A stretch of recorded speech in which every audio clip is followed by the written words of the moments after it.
thought a long time about how it was that I wanted to introduce this to the children, because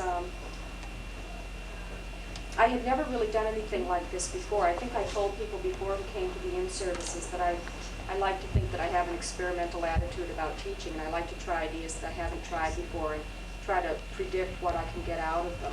But what this idea was, I wanted, first of all, to do the standard language experience curriculum with the children, but I also wanted to see what would happen given the little scene that I set up for the kids. I wanted to see how the children would differ individually and how they responded to this sequence of events. I don't know how well you can see it, but first there's a dinosaur alone.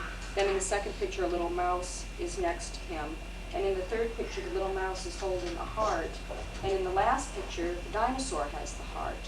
And when I introduced this to the children, I put it inside a manila envelope and pulled it out one picture at a time.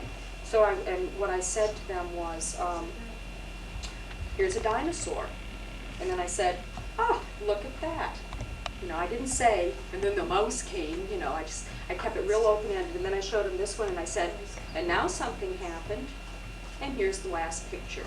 That's all I said to the kids, and I showed them one at a time. And then I gave them the whole picture and said, so we have a story here with all pictures, but it doesn't have any words. And that's all the prompting it took. The words just came out automatically, and I wrote down whatever it was the children said.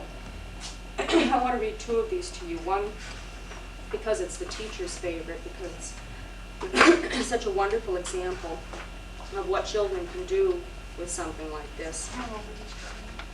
These are 5-year-olds. They're really fine.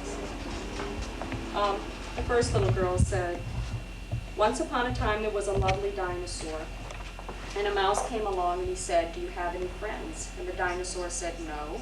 So the mouse went home, he worked until he made a valentine. And the next day he gave it to the dinosaur, and the dinosaur took it. The end. Another thing I was curious about, though, I wanted to know how many children would think that the mouse shared the heart with the dinosaur or offered the heart to the dinosaur, and how many children would think the dinosaur grabbed the heart from the mouse. I really wanted to see what the differences were there, and then, you know, not surprisingly, they came out. But I wanted to read the story that the children liked the best, because I think it really exemplifies why dinosaurs are so popular with these little guys. This is Alex's story, and it says, really simple, he's going to bite. There's a mouse, and he's going to bite him. He's going to bite a mouse with a heart. He bit the heart. But it's, you know, that all this sort of